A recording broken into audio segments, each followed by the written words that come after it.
massive leak, more than 11 million records, is shedding light on how dark money flows through the global financial system. Boîte noire des paradis fiscaux, caverne d'Alibaba de l'évasion fiscale. These types of offshore entities have been used for decades. Système d'évasion fiscale touchant des hauts responsables politiques. Чорний скандал. Міжнародний консорціум журналістів опублікував масштабне розслідування правоохоронних capi di governo, imprenditori, politici, For personaggi. involvement with terrorist organizations or authoritarian regimes in North Korea and Syria. Chiffres et bénéficiaires donnent le vertige. On y trouve 6 chefs d'État. Over the last decade, the largest international banks have been involved in multiple scandals. One name embodies the excesses of this renegade finance: HSBC. No matter where you live, no matter what kind of business you are in, if you wish to enter the offshore system, HSBC is likely to be your bank. Il y a à la fois l'argent de la drogue, à la fois l'argent du terrorisme, à la fois l'argent des diamantaires belges, à la fois l'argent du Gotha, du showbiz.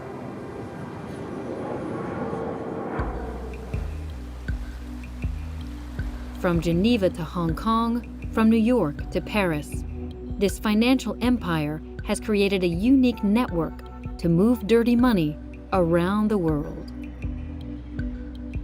HSBC is considered one of the best money laundering institutions globally. From tax evasion to money laundering for the mafia and manipulation of currency, HSBC has its hands in a variety of illicit activities.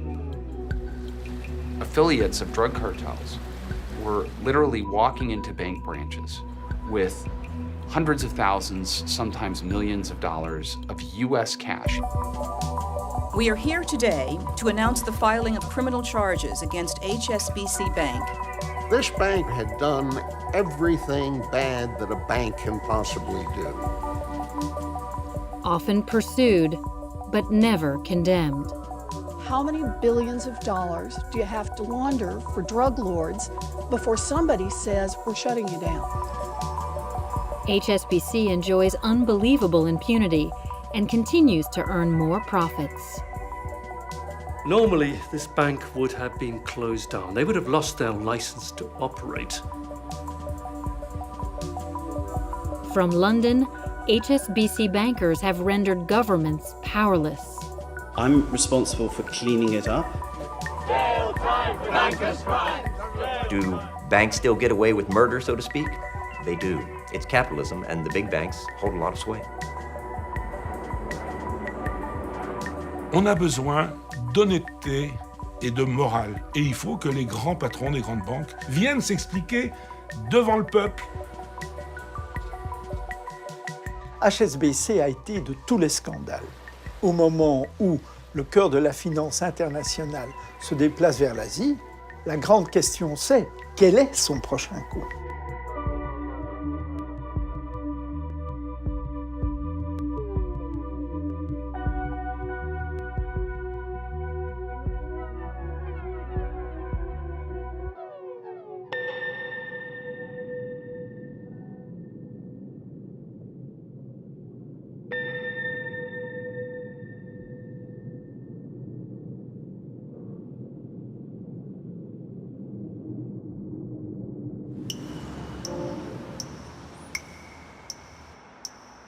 HSBC stands for Hong Kong and Shanghai Banking Corporation.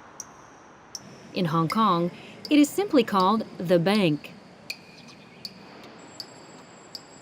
It's here that HSBC was born and where it makes the bulk of its profits. Hong Kong is the new El Dorado of world finance. Every year, the city is enriched by hundreds of billions of euros accumulated by new Chinese fortunes.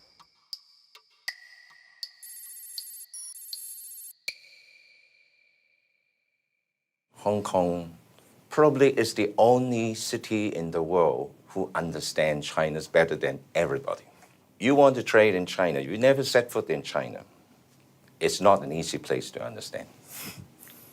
But we, because of the fact that we're so close, and actually culturally we're so close, We understand what China wants, or what China businessmen or China people wants. We are specialized middlemen in dealing with China, if you like.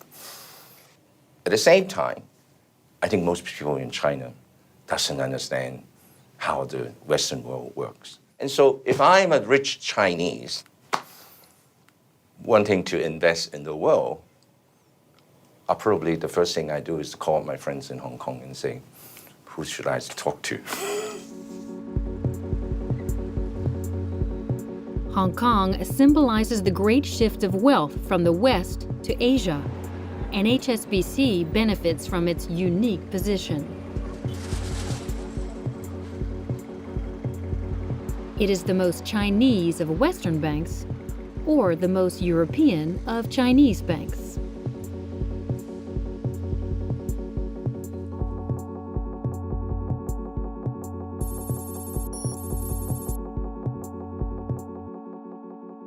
People in China, when they come to Hong Kong, they immediately get comfortable or familiar with HSBC.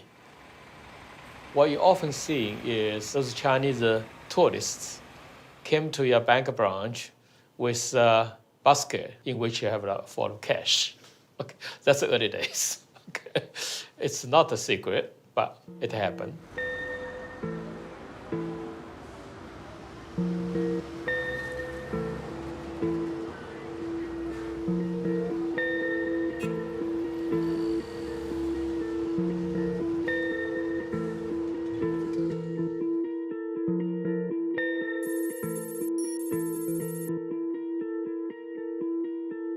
Seeing the changes going from a communist-driven country to now a semi-capitalist, more capitalist than most countries in the world, the success of China being there is like living in a living history book. And so HSBC is part of that.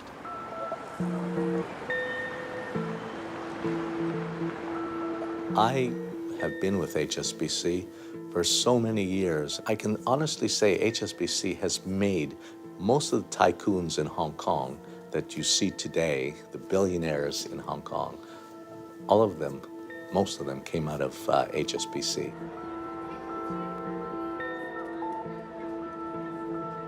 Hong Kong is the Switzerland of Asia. For new Chinese billionaires, it serves as a hub to invest their fortunes. To the rest of the world, it offers a whole range of top-of-the-line financial services.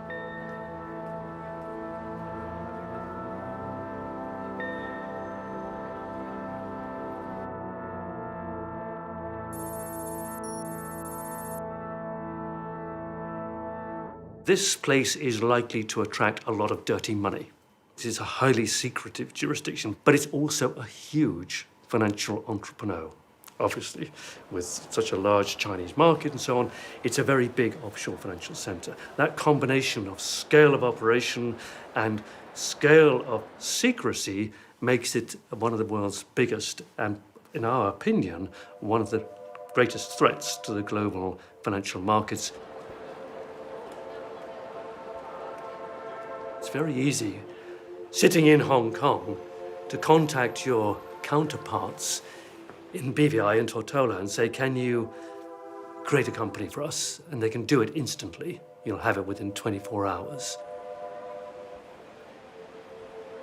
In April 2016, a handful of investigative journalists unveiled a treasure, 11 million confidential documents that revealed the operations of a law office specializing in tax evasion.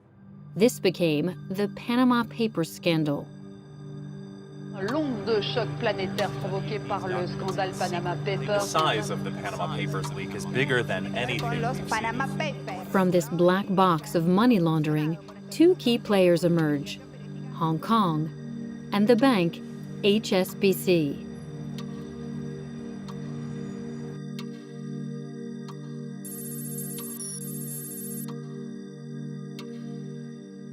We knew this was a major go-to bank for individuals and for companies who wished to benefit from the secrecy that the offshore system provided. So I or one of my colleagues searched the Panama Papers database with the term HSBC, and you saw thousands of results, thousands of emails, thousands of Excel documents, thousands of Word documents that in some way were discussing HSBC's role in this offshore system.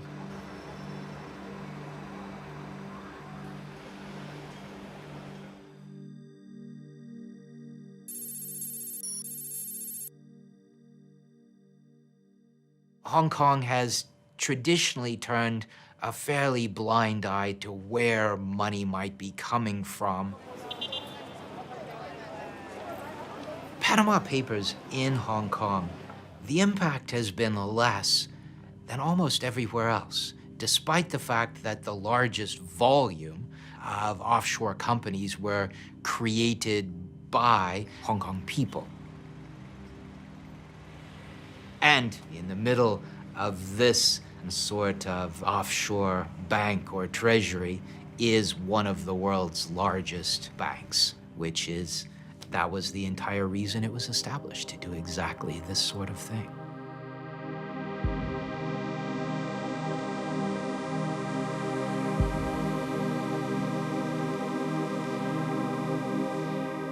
Hong Kong is a safe haven for HSBC, a safe haven with two faces.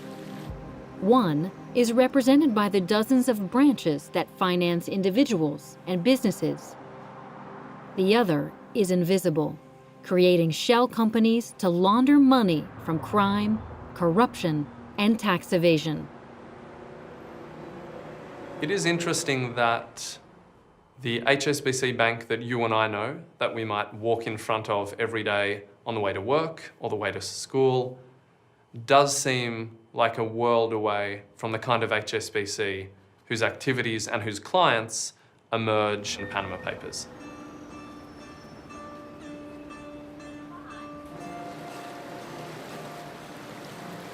Certainly we saw an incredible number of Chinese residents, businessmen and women, and of course many family members associated with leading Communist Party figures who appeared in the Panama Papers and who often used Hong Kong as a conduit to the offshore world.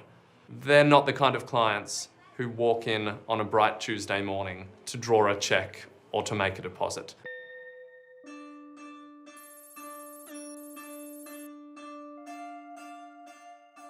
I just shake my head at much of what I see. Hong Kong doesn't have currency controls at its border.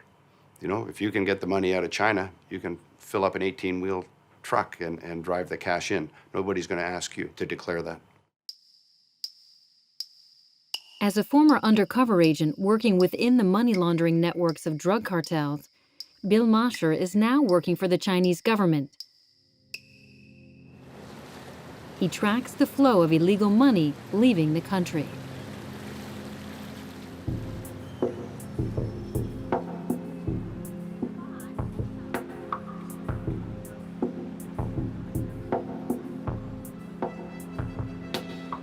The two largest acts of money laundering that I'm aware of in Hong Kong in the last 8-9 years led to the conviction of a 65-year-old illiterate village woman who laundered in cash about $1 billion US.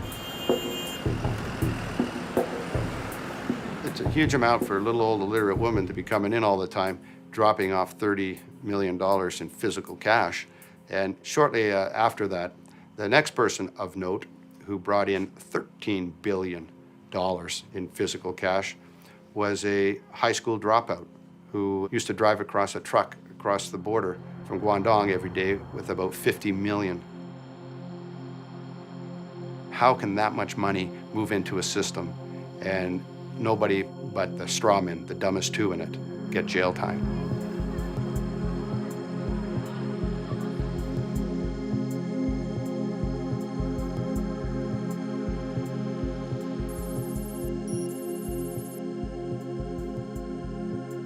Sure, 40 years ago, perhaps Hong Kong was the Wild West, but we have come a long way.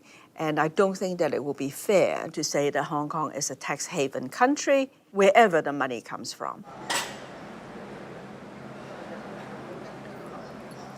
I don't have an idea of how much money is going out of China. We don't keep track of the source of the money in Hong Kong, whether it's from China, whether it's from India, from Singapore, from Japan. That has always been the case, and that will continue to be the case. Laura Cha is the face of the Manhattan of Asia.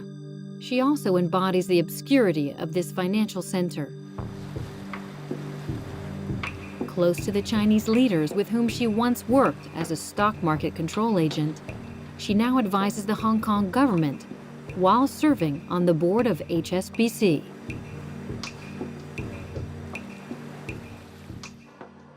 What was the impact of the Panama Papers in Hong Kong? It was an item, a headline for a few days. I don't think anybody was talking about the Panama Paper anymore.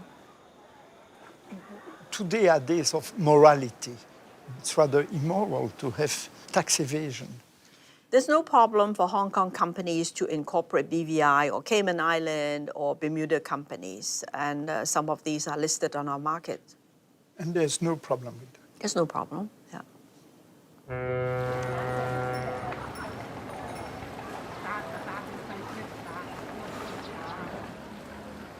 In Hong Kong, HSBC is untouchable.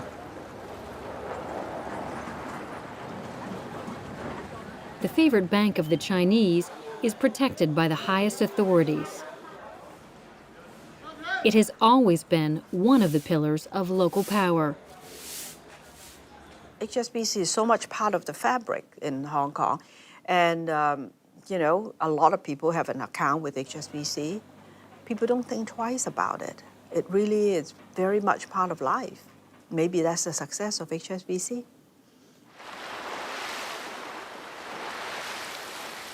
The history of HSBC is deeply linked to the history of Hong Kong.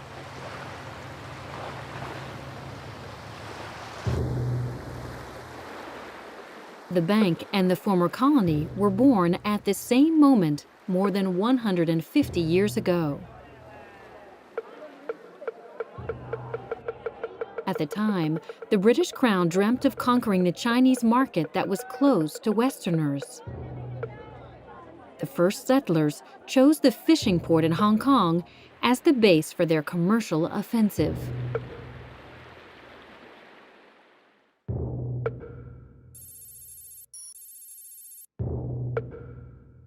It was a place known for piracy, known for disease, known for prostitution, and it was a place that you had to be careful about investing. Back in the UK or England, there was a song that people sang in pubs called "You Go to Hong Kong for Me."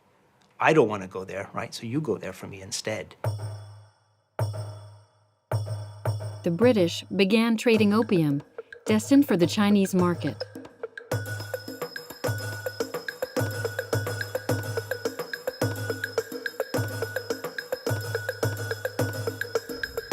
Given the success of the drug, the emperor burns the cargo of the traffickers. London sends in its military fleet and triggers the Opium War. The Chinese capitulate, and the British gain possession of Hong Kong for 99 years.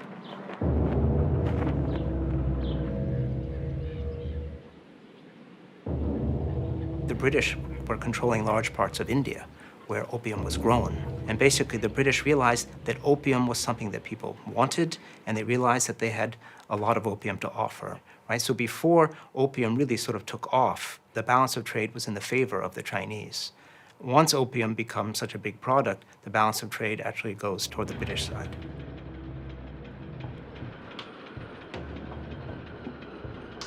The opium trade has its golden age, and the settlers need a bank.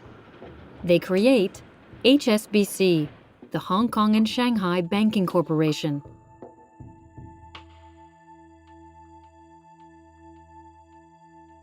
The most notorious traffickers in the city, mostly Scottish, sit on the first board of directors.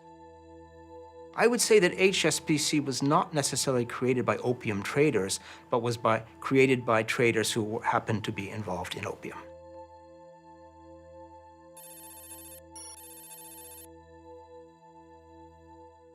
It's often been said about HSBC that much of its culture has derived from those Scottish origins, by which really what people mean, that's a polite way of saying that they tend to be thrifty and they look after their money, and also hard-working and conscientious, the sort of classic Scottish qualities, really. These were practical men. They weren't intellectuals. Indeed, it was a bit like as it were, like a regiment, had its own code, its own culture, looked at the outside world often with some suspicion. In Hong Kong, HSBC takes power. It prints the local currency, finances the construction of the city, and serves the interest of Her Majesty in the Far East.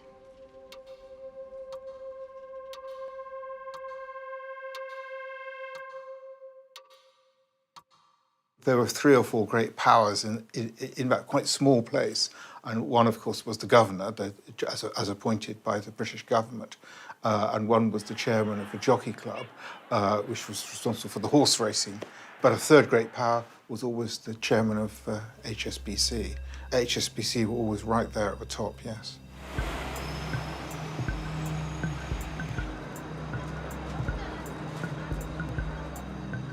Hong Kong continues to be the most important source of earnings and profitability for HSBC.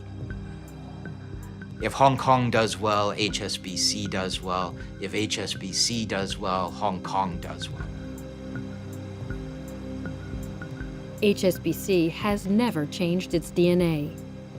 Formerly the Bank of Pirates, it continues to function on the dark side of finance. The only difference is, it no longer operates only in Hong Kong. The bank has become a global empire.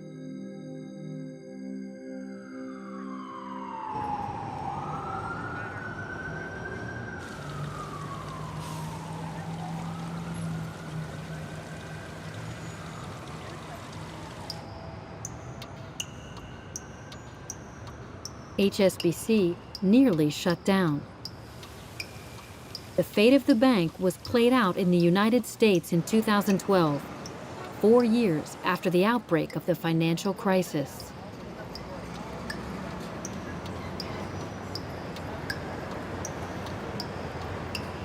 We are here today to announce the filing of criminal charges against HSBC Bank for its sustained and systemic failure to guard against the corruption of our financial system by drug traffickers and other criminals, and for evading U.S. sanctions law.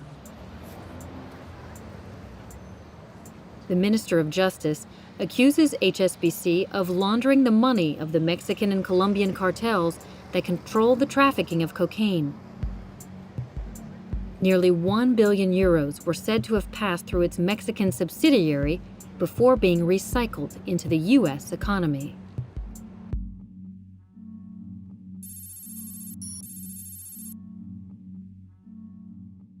Affiliates of drug cartels were literally walking into bank branches with hundreds of thousands, sometimes millions of dollars of U.S. cash in Mexico, and putting it through the teller window, sometimes in boxes that were specially designed to fit through the teller window. And the HSBC employees took it, they deposited it, and gave the person a receipt, and never reported the conduct and never stopped it. And that didn't happen once, it didn't happen twice, it happened systematically over the course of about a decade.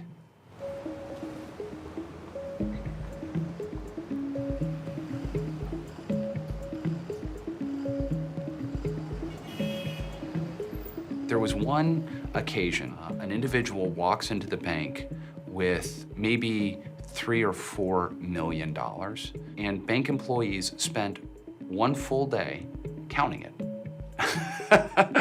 So that's just a few million. Imagine that multiplied by several hundredfold. And that's what 881 million represents.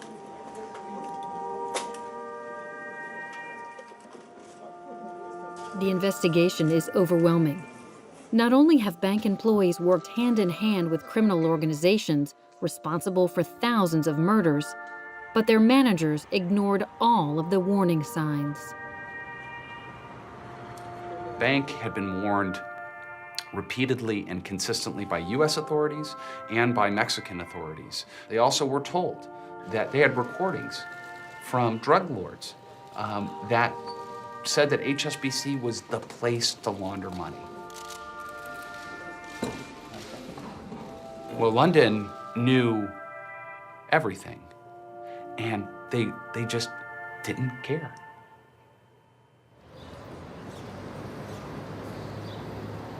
The accusations are serious.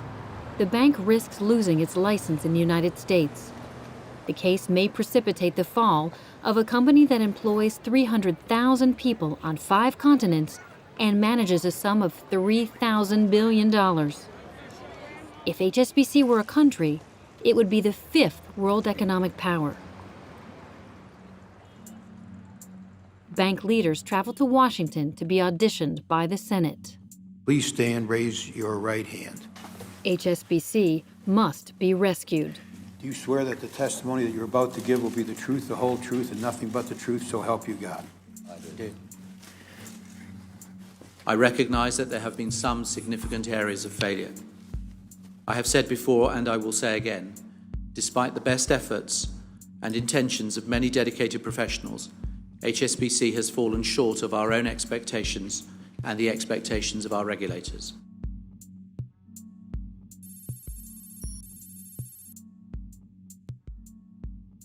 And they come up before these hearings, and they're very contrite, and they sort of try to deflect responsibility, and then the Senate asks more questions, and they're more contrite, and they deflect more responsibility, and then the thing's over, and they talk to the media for a minute, and then it sort of blows over, and then a settlement either happens or it doesn't. The group has always had as a core element of its compliance policy a focus on both the letter and the spirit of laws and regulations, not just what is permissible, but what is prudent and responsible.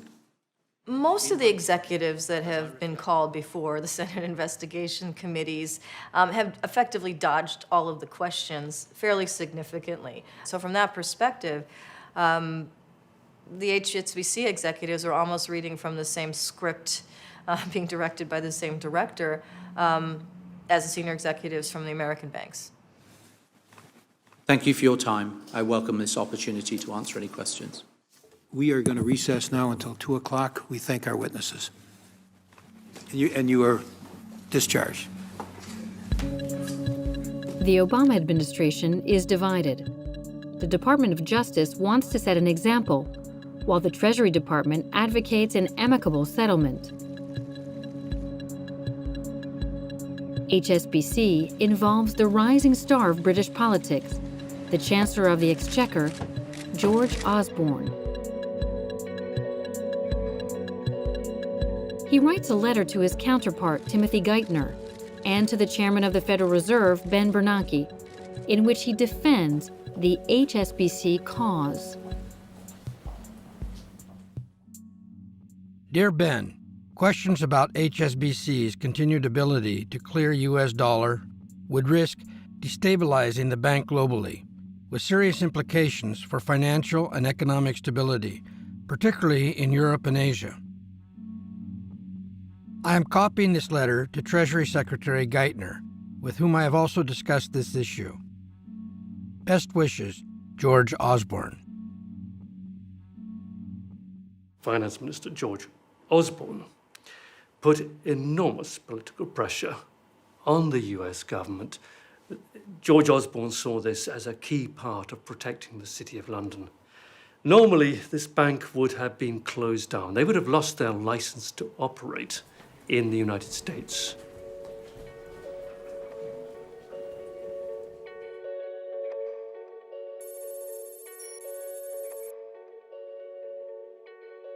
Remember, in 2012, you've just come out of the crisis of 2009, so there's a great concern not to restart that. And it's George Osborne saying, listen, this is a very powerful global bank, and if you indict it, it's going to put the financial system under strain. That kind of power says something about the power that banks have in the international system. 2 months later, the U.S. government yields to pressure from George Osborne and the business community. HSBC escapes trial. Its leaders are spared, and the high officials of the Department of Justice keep a low profile. Look, our goal here is not to bring HSBC down. It's not to cause a systemic effect on the economy. It's not for people to lose thousands of jobs. It's to... Are they too big to prosecute? I wouldn't say it's too big to prosecute. I'm not going to say that. Underlying crime. I don't think anyone is alleging. The bank is eventually fined 2 billion euros, the equivalent of 1 month's profits.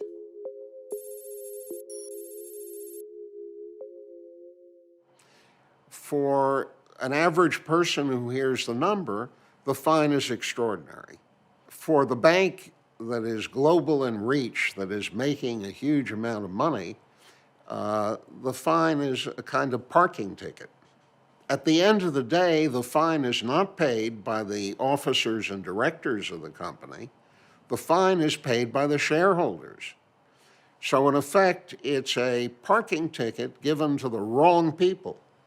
Did I feel cheated by paying the huge fines that, no, I felt angry at the regulators.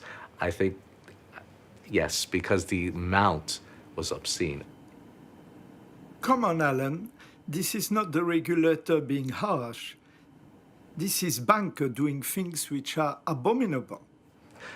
Listen, when you're dealing in Mexico, for argument's sake, yes, there is a lot of drug money, and it was just part of banking, and money just got transferred around all over the world, I think everyone realizes they just maybe were naive.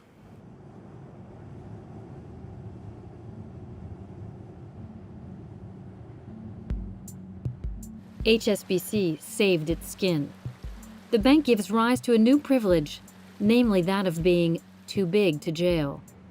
That is to say, above the law. But the refusal to send bankers to jail triggers the anger of the public. The Department of Treasury officials are put under fire.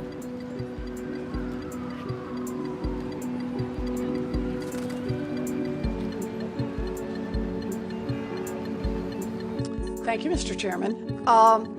And thank you all three for being here today. How many billions of dollars do you have to launder for drug lords, and how many economic sanctions do you have to violate before someone will consider shutting down a financial institution like this? Mr. Cohen, can we start with you?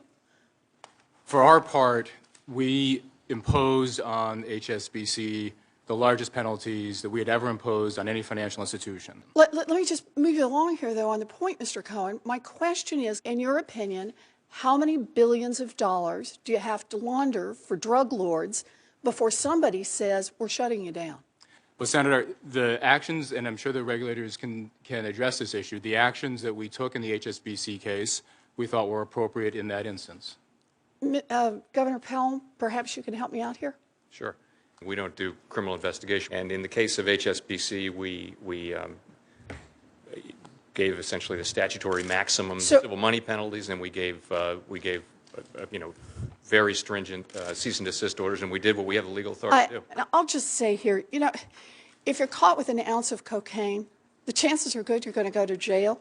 If it happens repeatedly, you may go to jail for the rest of your life. But evidently, if you launder nearly $1 billion for drug cartels and violate our international sanctions, your company pays a fine and you go home and sleep in your own bed at night, every single individual associated with this.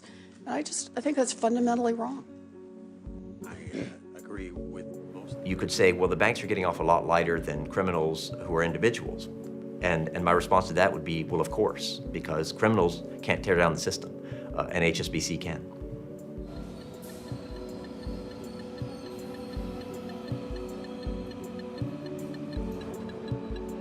HSBC bought its impunity by being big. And so by virtue of being big, they effectively get to continue to operate with impunity.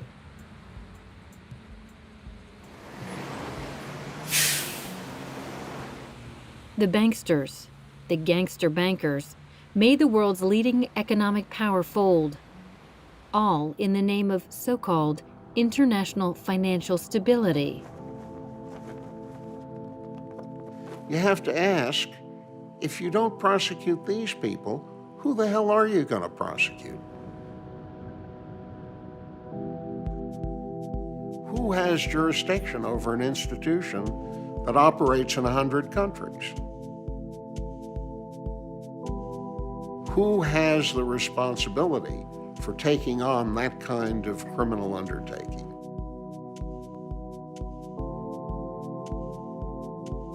HSBC is already more than a bank.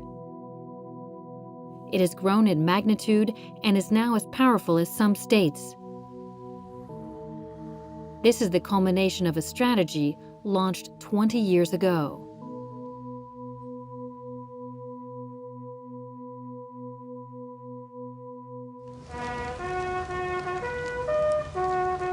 It all began in 1997. Great Britain officially hands over Hong Kong to the People's Republic of China.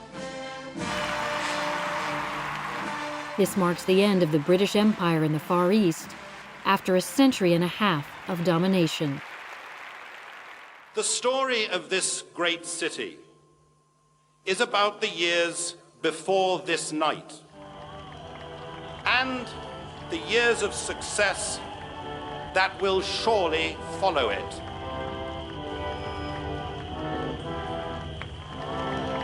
The bank has to choose: move with the crown or stay and be in the grip of China. HSBC, their principal worry was a concern that post-1997, the Chinese authorities might insist that the management of HSBC become more Chinese in character, that the top people be Chinese. And for that generation of British people running the HSBC, that was unacceptable, really.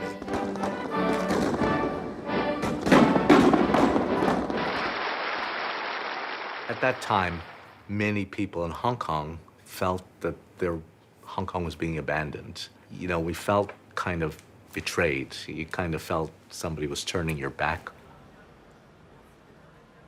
Many people thought, whoa, this is the end of the bank. HSBC decides to have it both ways. It moves its headquarters to London, but keeps the heart of its business in Hong Kong.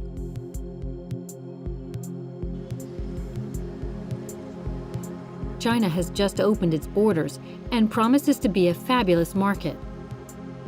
The priority is to flatter the new masters of Beijing.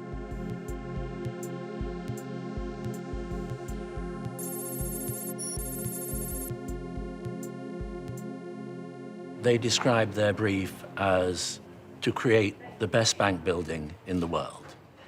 The building was a statement of confidence.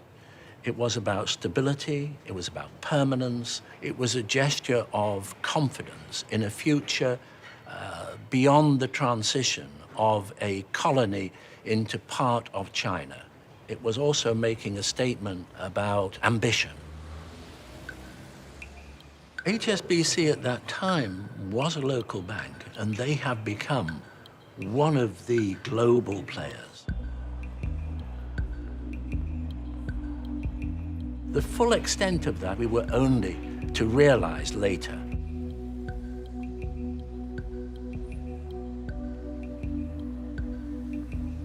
A pioneer of globalization, HSBC intends to spread its Chinese DNA.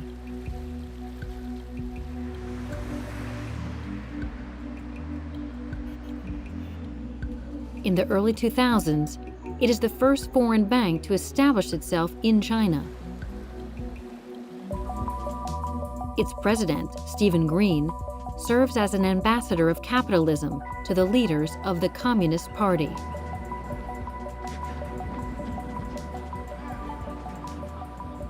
The people in London They know so well about China. They spend 1/3 their time or 20% of their time, if not more, in Hong Kong and travel to China constantly. While the Chinese economy is emerging as the engine of global growth, HSBC executives strategized their position. Initially, we were actually advisors to Bank of China, Shanghai to raise capital. So during the process, the president of Bank of Shanghai asked me, what about your own bank? We love HSBC to be part of our investor groups. So I reported back to Stephen Green, and actually Stephen was quite good. Stephen took a flight, went to Shanghai together with me, had a dinner with the president of Bank of Shanghai. After dinner, he came out to say, I like this bank, and also I trust that individual. Let's do the investment. And of course, the payoff was good too.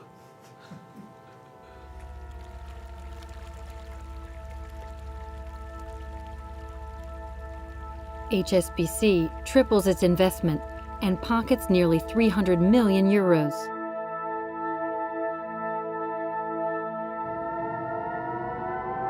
The bank extends its honeymoon with Beijing by exploiting its own history. Under the dictatorship of Mao, it was the only bank to maintain a presence in China. When the giant woke up, HSBC was already firmly in place. It was a terrific message that HSBC were able to give, to say we were always there, we never left. And it's always tried hard to compare itself with the American banks. And it takes flying. These American banks, they come and they go. We British, we stick around and stay. It's the Chinese philosophy, isn't it? Think long.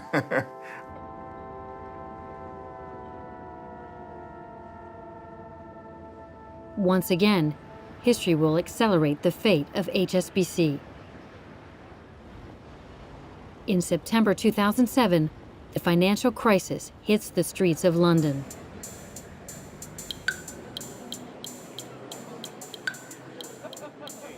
That I want to close this account as totally cynical attitude to your customers. Panic seizes the clients of Northern Rock and threatens to spread to other banks. The British government proposes lending them money as an emergency response. HSBC snubs the meeting and refuses any public assistance. Being bailed out by the government, being given capital by the government, means that the government has influence on you. And HSBC wanted to be able to say, you don't have this influence on us. We are independent. We're fine. We can recapitalize ourselves. And if you try to force us, as one interlocutor told me, if you try to force us to take your money, we will take you to court and sue. You could ask, well, isn't this really arrogant? It is arrogant, but it is also the ability of the bank to signal to a government, we're a global bank, you're a single government, and so think about the relative power between us.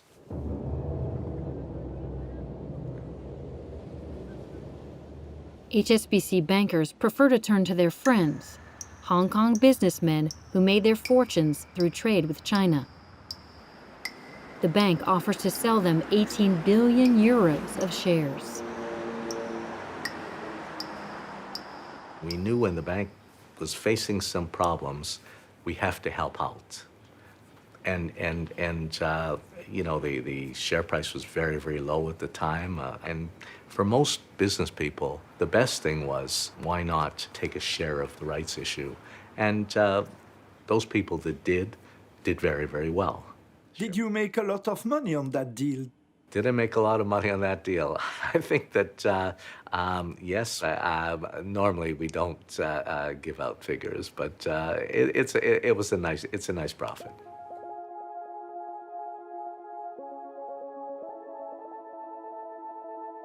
Since that transaction, the price of each share has tripled. As always, HSBC made its shareholders rich.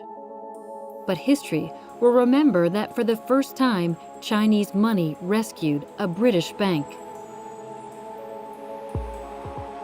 From now on, it is Beijing that holds the reins as the champion of globalization.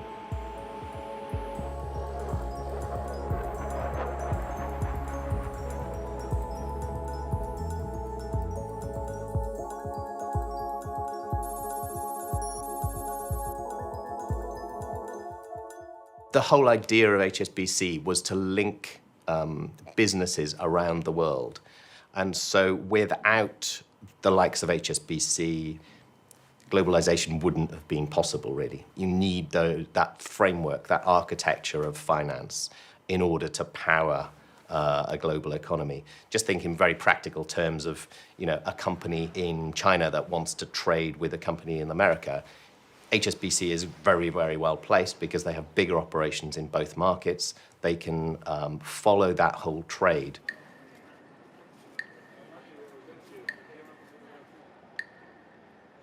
Driven by its Chinese business, HSBC is taking advantage of the crisis. While its competitors suffer losses, it is crowned at Westminster. Its president, Stephen Green, enters the House of Lords. I, Stephen, Lord Green of Hurstby Point, do swear by Almighty God that I will be faithful and bear true allegiance to Her Majesty Queen Elizabeth, her heirs and successors, according to law. So help me God. The banker, who is also a deacon, preaches the good word on Sunday at church, where he criticizes the influence of money. Lord Green was himself an upstanding member of society as well as being a moral banker, if you like. So he was the acceptable face of banking at a time when most bankers were not acceptable. Immediately after, Stephen Green entered the government as Minister of State for Trade and Investment. Prime Minister David Cameron adopts HSBC's strategy. He also dreams of becoming a hero of globalization. And I also want you at the same time to sell Britain as a destination for inward investment.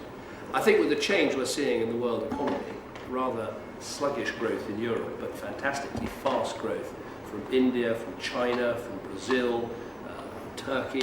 It was probably a dream come true for him, and this, of course, was at a time when the Cameron government and George Osborne, the then Chancellor, were very, very keen to build up Britain's links to Asia and to China in particular.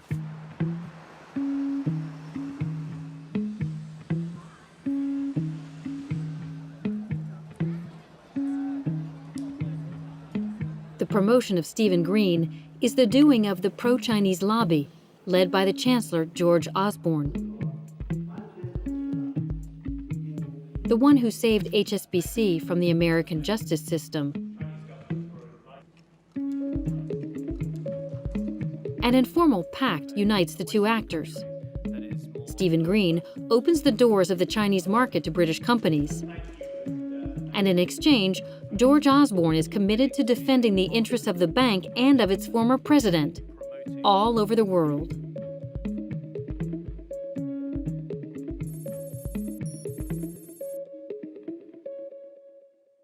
George Osborne's fascination with China is quite simple. It's almost the same as mine. He realizes how important 1.3 billion Chinese people are to the future of the world economy and wanted to put the UK right in the middle of that relationship. And the Chinese appreciated that hand of friendship in a really dramatic way, and it helped consolidate this, what we call now this golden relationship. Obviously, HSBC carries directly its history from China, so they think China.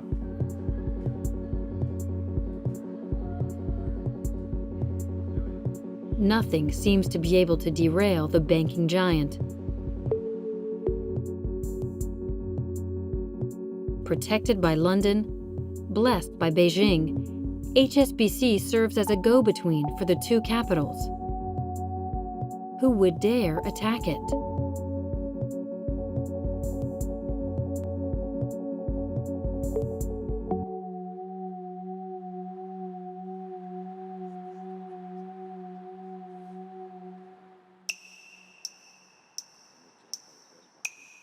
In Paris, a senior official of the finance ministry is waiting for his chance to go on the offensive.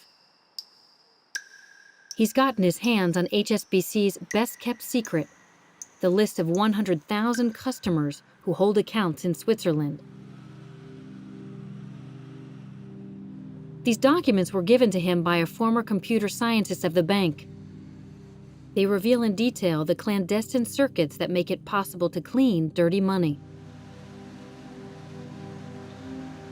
There's talk of 180 billion euros, more than the budget of the European Union.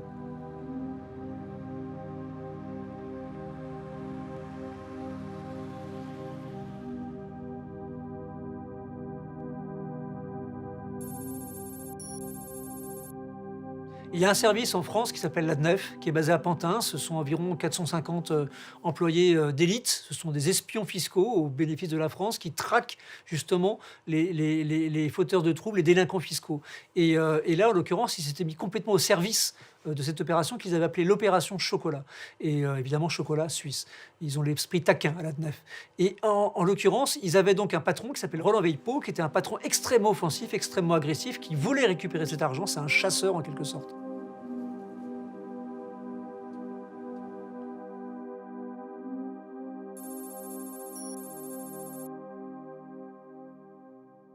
Pour les agents du fisc, pour les spécialistes de la finance, c'est pas quelque chose qu'on découvrait. Mais personne n'avait eu le loisir d'observer des choses qui, par nature, sont cachées ou secrètes. Et là, ce qu'on a vu apparaître, c'est quelque chose de gigantesque et industriel, avec des armées d'avocats, d'experts comptables, de cabinets conseils et tout ça. Múltiple información económica. Medios de comunicación pusieron al descubierto la mayor fracción bancaria obtenida en toda la historia. В отделении банка HSBC разгорается скандал из-за утечки в прессу. Swiss Leaks. It's under this name that the world media reveals the scandal and publishes the names of fraudsters. To mafiosi, heads of state, dictators, or ordinary citizens, to all its customers, HSBC offers numbered anonymous accounts and provides turnkey shell companies to evade the laws. The only condition? Customers must deposit at least 1 million euros. Il y a à la fois l'argent de la drogue, à la fois l'argent du terrorisme, à la fois l'argent des diamantaires belges, à la fois l'argent des chirurgiens dentistes français, à la fois l'argent du Gotha, du showbiz, de l'aristocratie française et européenne. C'est l'argent qui vient vraiment de tous les endroits, tous les domaines possibles. Là où il y a de l'argent, il fallait à un moment donné, c'était un sport national, cacher son argent en Suisse, chez HSBC.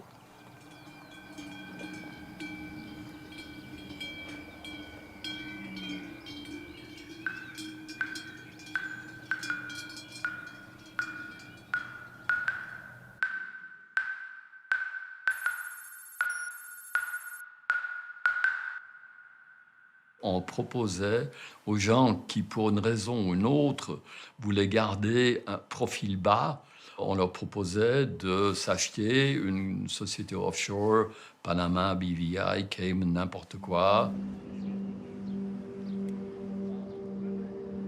Toutes les banques de la place se faisaient de la concurrence, ça c'est absolument clair. On ne pouvait grandir que par l'apport d'argent frais.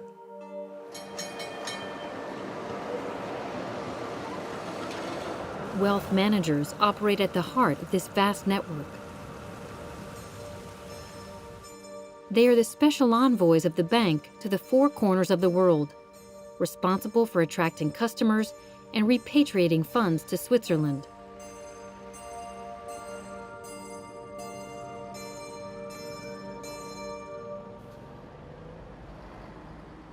Il fallait venir en France, traverser la frontière avec des manières un peu d'agents secrets. C'est-à-dire qu'il fallait évidemment pas que le fisc français soit au courant. Donc il y avait des méthodes qui étaient employées avec des ordinateurs dissimulés, des clés cryptées et autres. Et il fallait ensuite appâter les plus gros clients qu'on rapatriait en Suisse.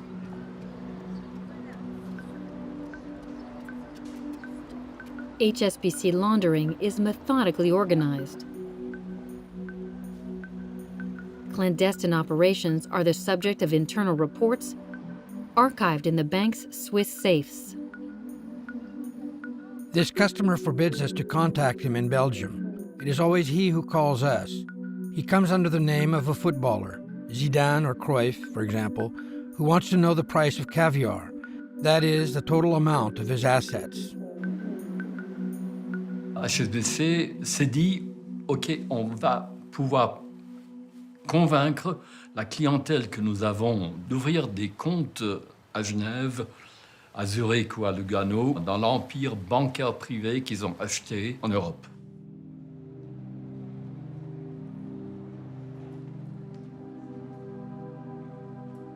Le fait que des banques se sont emparées de toutes les techniques modernes de production de documents, de trucs, pour la mettre au service de la fraude et du crime. J'ai trouvé ça m'a déstabilisé.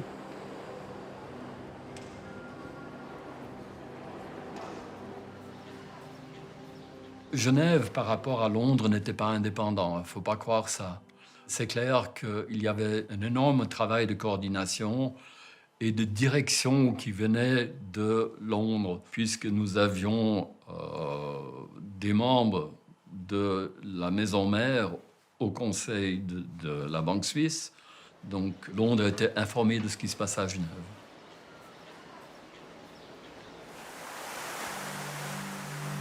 After the laundering case of drug money in the United States, the revelations about the tax evasion of VIPs was more unwanted than ever. HSBC becomes public enemy number one. Even the Swiss feel obliged to intervene. A raid is organized in front of the cameras. Le but de cette enquête est précisément de vérifier si les informations qui ont été rendues publiques sont fondées et s'il y a de facto des reproches qui peuvent être faits soit à la banque. Ici, on parle de gros dossiers, on parle de milliers de documents, on parle de quantités astronomiques de données informatiques. Pour vous dire, lorsque nous avons copié les serveurs d'HSBC, il a fallu plusieurs jours pour faire tourner les appareils servant à copier les données. Donc voilà, c'était suffisamment important pour qu'il n'y ait pas moyen, techniquement même, d'effacer rapidement toutes ces données. Le problème du gouvernement suisse et des autorités publiques suisses, ils sont le dos au mur. Et ils voient immédiatement les conséquences titanesques, c'est le tremblement de terre. Eux, ils partent du principe depuis un siècle qu'ils donnent tous les éléments pour que la finance internationale vienne en Suisse, elle y trouve un nid douillet où ils pourront faire leur business sans être embêtés. The Swiss judiciary closed the investigation 3 months later. In exchange for its commitment to purge unwanted customers, HSBC is fined 40 million euros. After the fine imposed by the Americans, the Swiss settled for chump change.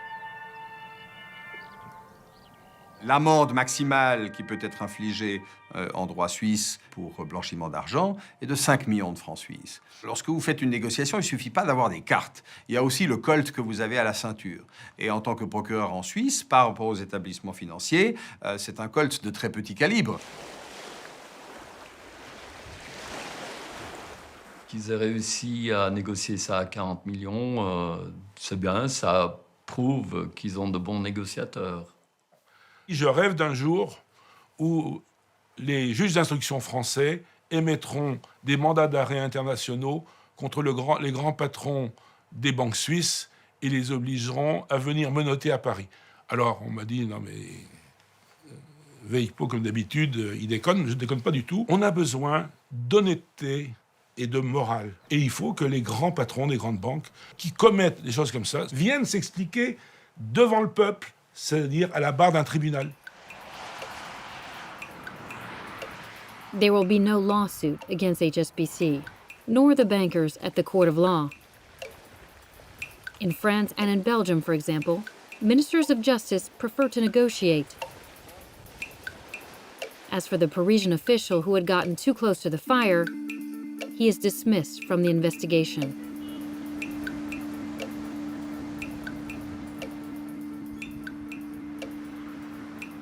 Well, Roland Weilpot, il est en vacances en Chine, on l'appelle, on lui dit Roland, quand tu rentres, passe me voir. C'était le directeur de relations humaines de Bercy qui lui a dit écoute, là tu es déchargé du dossier, tu pars à Melun, je crois, pour devenir conservateur des hypothèques. Ça faisait 2 ans seulement qu'il était en poste. Normalement, on reste 5 ans en poste. Donc là, il a bien compris que c'était pour une raison simple, on l'avait déjà demandé avant, c'était arrête avec cette opération chocolat, il y a trop d'enjeux, on se fâche avec la Suisse, on se fâche avec Nicolas Sarkozy, on se fâche avec beaucoup de gens, on va passer à autre chose, on va mettre un peu le pied dessus.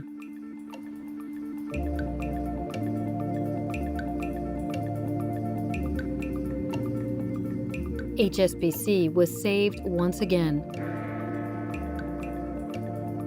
The bank is no longer just too big to jail. Its influence goes beyond the financial sphere and guarantees it complete impunity.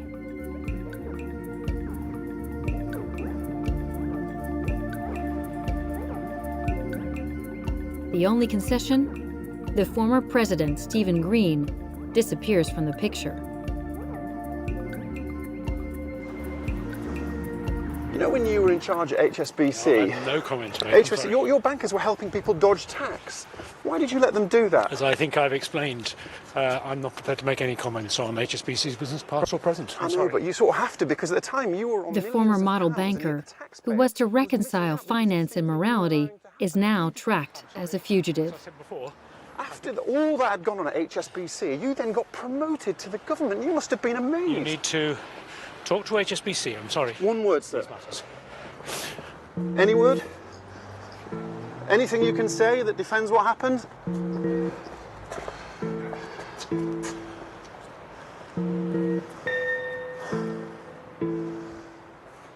No word.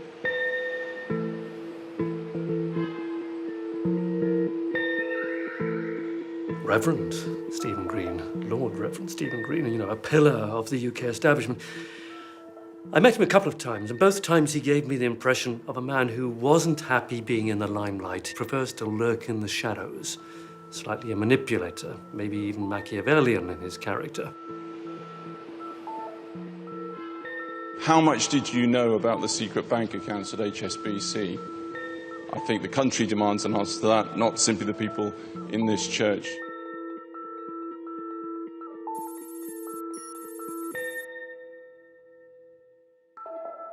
Lord Green had presided over HSBC when they had acquired the Swiss branch. He knew all that. And what was particularly awful about Lord Green was, of course, that he had been appointed by David Cameron to be a trade minister. I thought this was absolutely shocking, and I thought he should come and give an account of himself to my committee. But this is one of the few times when politics trumped. The matter is political. Stephen Green, the former Secretary of State, can bring down David Cameron's government. Does the Prime Minister expect us to believe that in Stephen Green's 3 years as a minister, he never had a conversation with him about what was happening at HSBC? My responsibility is the tax laws of this country, and no one has been tougher. This government has been tougher than any previous government. That's why they're desperate. That's why they're losing. Mr. Conover!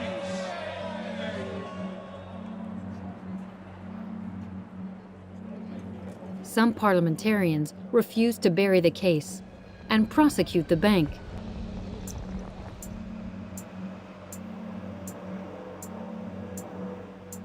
But no investigation will be launched, neither by the tax authorities nor by the British courts.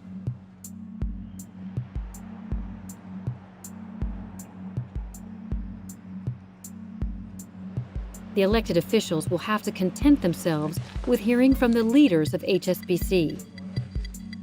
And it's the turn of the new boss, Stuart Gulliver, to begin the series of auditions. So I have made substantial changes, which hopefully we'll get the chance to explain to you all. 3 years after Washington, this same scenario, with the same script, is being replayed in London. I'd like to put on the record an apology from both myself and from Douglas for the unacceptable events that took place at our private bank in Switzerland in the mid-2000s. which is clearly an apology we'd like to make to you all, to our customers, our shareholders, to the public at large. You do understand how this looks today? The example comes from up high. The manager himself received his bonuses on an account in Switzerland, managed by a ghost company based in Panama. Structure that at a particular time of Swiss private bank. He had family here, he was born here, he sent his children to here, he worked from here, he voted here, and yet because he claimed that his residence was in Hong Kong, he didn't pay British tax. And when we asked him, why don't you pay the proper tax? His reply was quite interesting, because he said he didn't want other people in the bank to know how much he earned. So it was set up for reasons of privacy and no nefarious reasons whatsoever. How much did you put into the Panama account? It was $7.5 million US. Stuart Gulliver was one of the best paid investment bankers in the world. I think that tells you that he really cares about money. Mr. Gulliver will get on a lot faster if you give a straight answer to a straight question. You agree with me it's caused reputational damage to the bank? Yes. Are you the appropriate person in those circumstances to remain as the Chief Executive Officer of HSBC? I believe I am, because my tax affairs are in order. He said he couldn't understand why the question was so aggressive. Yeah, it just shows you, I suppose, that bankers of his generation who grew up as investment bankers in the pre-crisis world were living in a bubble.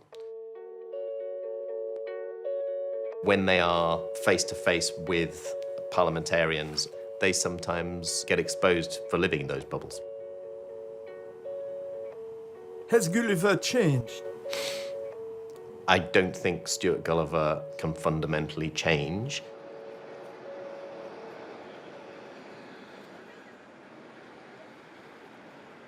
HSBC and its leaders are forever untouchable.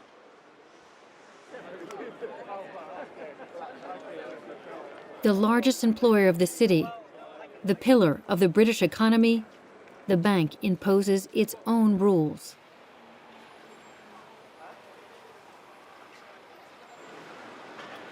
At the time of the first revelations of the Swiss leaks scandal, it could count on the censorship imposed by the conservative daily newspaper, the Daily Telegraph. Its editor-in-chief resigns and publicly denounces the influence of HSBC.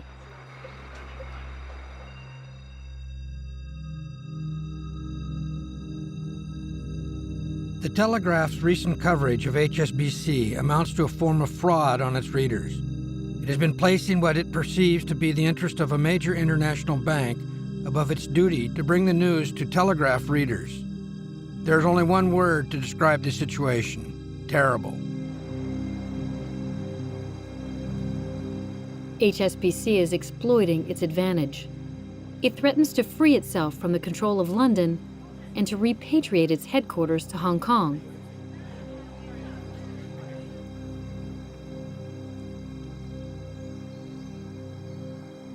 Its protector, George Osborne, is still Chancellor of the Exchequer. And in addition to granting tax advantages, offers to fire Martin Wheatley, the managing director of the Financial Services Authority and a longtime opponent. The bank backs down from moving. One of the ministers once said to me in a corridor in the middle of these hearings, do you realize that what you're doing is putting them off from coming to the UK? And I laughed because I thought he was joking. And then I realized he was serious. The Swiss leaks scandal was the last chance to sanction HSBC's practices.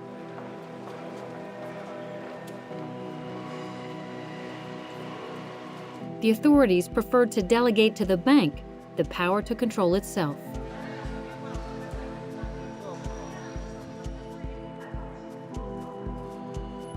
It has since recruited 9,000 people, tasked with identifying suspicious transactions and to denounce them internally. Case closed. The banksters say that they've changed.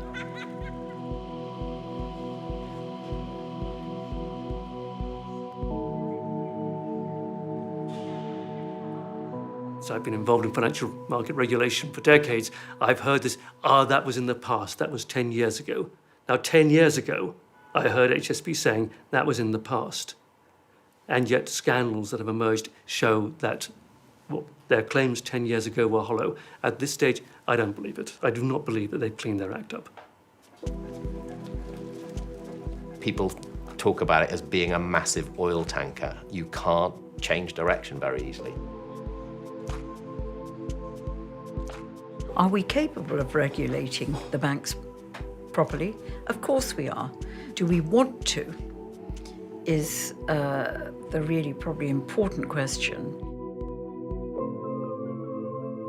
The British government has turned the page. It has other priorities, and HSBC has other ambitions.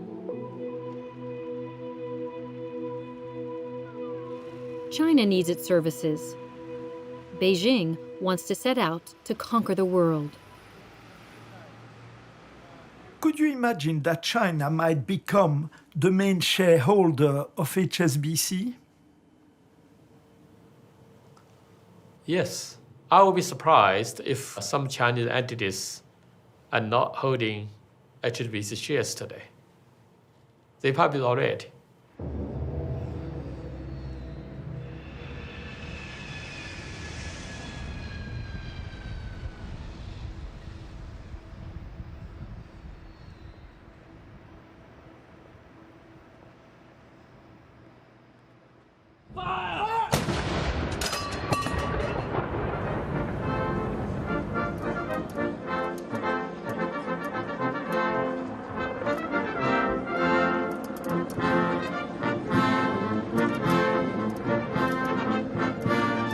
At the end of 2015, the Chinese President Xi Jinping arrives in London.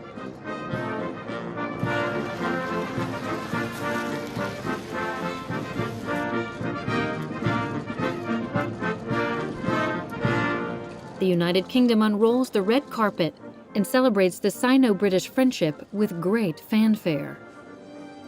Your visit to the United Kingdom marks a milestone in this unprecedented year of cooperation and friendship between the United Kingdom and China, as we celebrate the ties between our two countries and prepare to take them to ambitious new heights.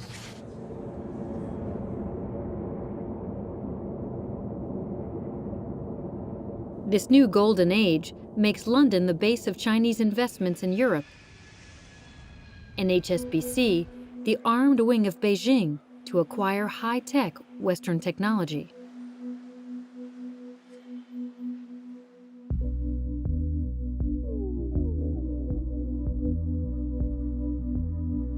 The bank marks a great success in sponsoring the signing of the nuclear contract of Hinkley Point.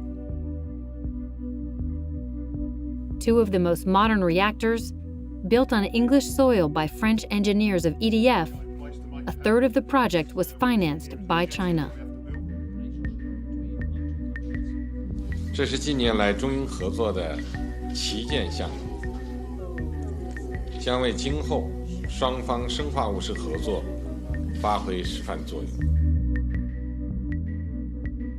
This contract of the century is estimated at more than 20 billion euros.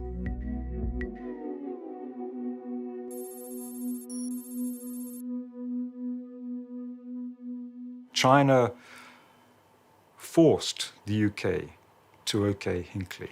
Clearly, their arm is being, twisted very, very strongly by Chinese financial heft, which threatens to withdraw significant investment in the UK if the deal doesn't go ahead. The UK has agreed a deal that nobody else would agree to. Essentially, this was a political decision to substantiate UK's economic ties with China as almost a symbolic decision. By yielding their energy ply to the Chinese, the British leaders have renounced part of their national sovereignty. And behind the scenes, HSBC is omnipresent, It advises EDF, defends the interests of Chinese shareholders, and passes billions of euros from Beijing through its accounts.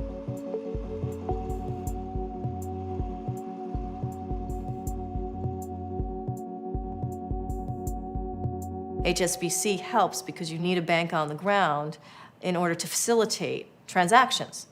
There's funding agreements, there's raising money, there's bonds, and there's ways to do that need to be incorporated through a standing major bank. And that has been HSBC for China. The nuclear power stations of Hinkley Point are part of the great Chinese projects called the New Silk Road, a kind of Marshall Plan launched to multiply trade between Beijing and the rest of the world. Construction of roads, railroads, ports. Nothing is overlooked to promote goods made in China and to increase the strength of the new emperor, Xi Jinping.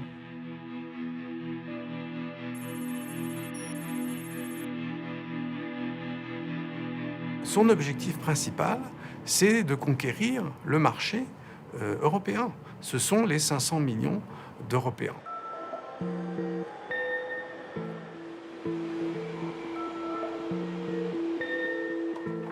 Beaucoup des investissements chinois à l'étranger sont accompagnés par HSBC, y compris Hinkley Point. HSBC a l'avantage d'être une marque reconnue mondialement, une marque positive, ce qui n'est pas le cas de la Chine en tant que pays, ce qui n'est pas le cas des banques chinoises.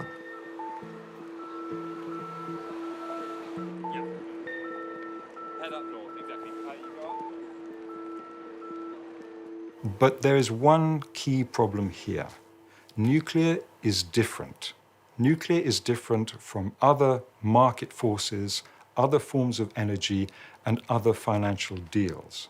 There is no country in the world, including America, who would allow China into its key nuclear energy infrastructure. So it is astonishing that China will be allowed access to this key, sensitive network. The century of China has begun, and HSBC changes masters. The former bank of the traders of opium, formerly in the service of Her Majesty, now operates under China. It must help the communist regime realize its dream, to become in turn a giant of the financial world. The Beijing executives learned a lesson from the financial crisis of 2008. They no longer want to rely on the dollar and the crazy bets of Wall Street traders.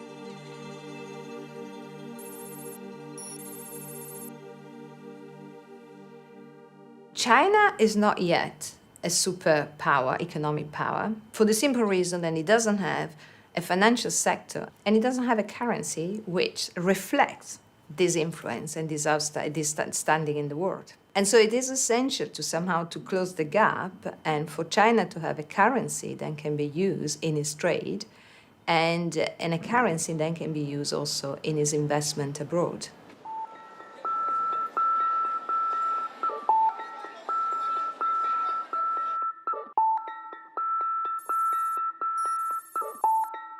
La Chine a les moyens de ses ambitions. C'est le banquier du monde. Elle dispose des plus grandes réserves en devises, que ce soit en dollars, en euros, en yens, en francs suisses.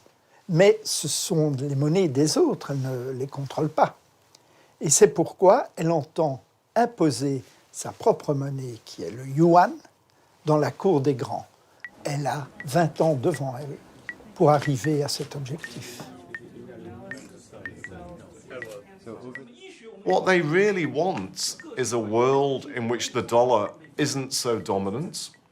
And so in that sense, London can play, as it is doing, an important role in the trading of Chinese currency, the RMB, and a big role for Chinese involvement in international finance.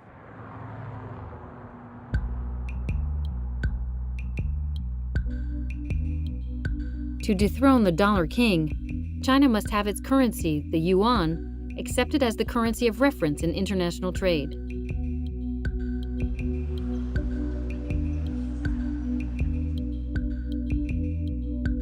Beijing lags behind others.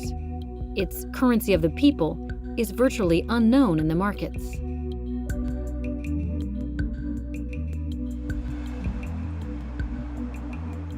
HSBC is one of the world's leading foreign exchange houses, and HSBC has a very strong position in the currency markets in Hong Kong as well as London, and as a result, HSBC is a very natural bridge between China and the city.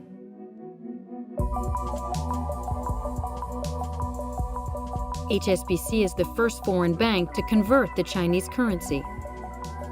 The great works of the Silk Road, financed in yuan, serve as a Trojan horse to impose its currency on the international scene. HSBC is making its next move to become the pipeline of Chinese capital invested in London. 40 years after the oil dollars of the Gulf, it's the billions coming from Beijing that make the city's mouth water. And it's the finance minister, George Osborne, HSBC's best friend, who is still wielding the controls. More trade and more investment with China means more business and more jobs for Britain. The minister has especially relaxed the regulations to accommodate Chinese capital. It is the last stage of a high-risk policy that opens the doors of international markets to a financial world led by Beijing. Chinese money is the black hole of black holes within the global financial system. We have a sense of how much Chinese money might be out there. We have a sense of how much might be leaving China, but we've only seen small snippets of that from Swiss leaks and from Panama Papers. La finance chinoise est totalement différente de la finance occidentale que nous connaissons. D'abord, elle n'est pas soumise aux mêmes impératifs de transparence et aux exigences de réglementation. Ensuite, elle est à la solde du Parti communiste chinois dont elle sert les intérêts politiques. Et enfin, parallèlement à cette finance chinoise officielle dont on ne connaît rien, il existe une finance parallèle, totalement opaque, totalement informelle, sans trace, qui est constituée d'une nébuleuse de dettes et de prêts. C'est la finance de l'ombre qui constitue un péril potentiel pour l'économie occidentale.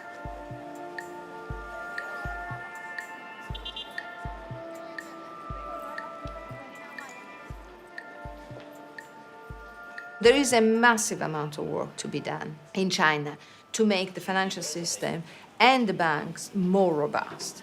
And when I say robust, means a system that is able to withstand the movement of capital. So capital in and capital out, inflows and outflows. Then the government doesn't know how to manage this flow and they are unregulated. And that is the fundamental problem, and that could lead to even some kind of crash.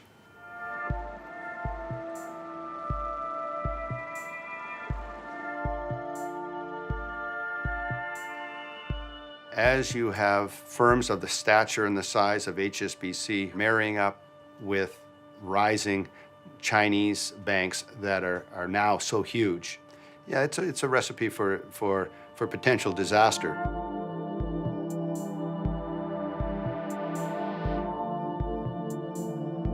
En arrimant la finance chinoise à la finance occidentale, HSBC a fait entrer, si on peut dire, le diable dans la boîte. Personne ne peut s'opposer à Pékin sur le plan financier. Personne n'est capable ou ne veut refuser les capitaux chinois dont les économies occidentales ont besoin.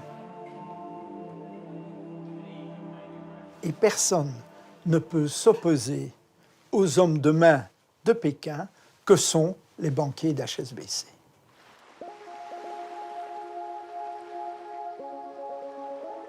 Ten years after the crisis, financial stability is an illusion. By helping China become the world's banker, HSBC has created a new threat. So far, Beijing has always managed to contain its financial crises within its borders. But today, the banksters have taken down the firewalls. And with the first spark, the fire will spread to the west. And in the face of the impotence of the states, it is again the people who will pay the bill.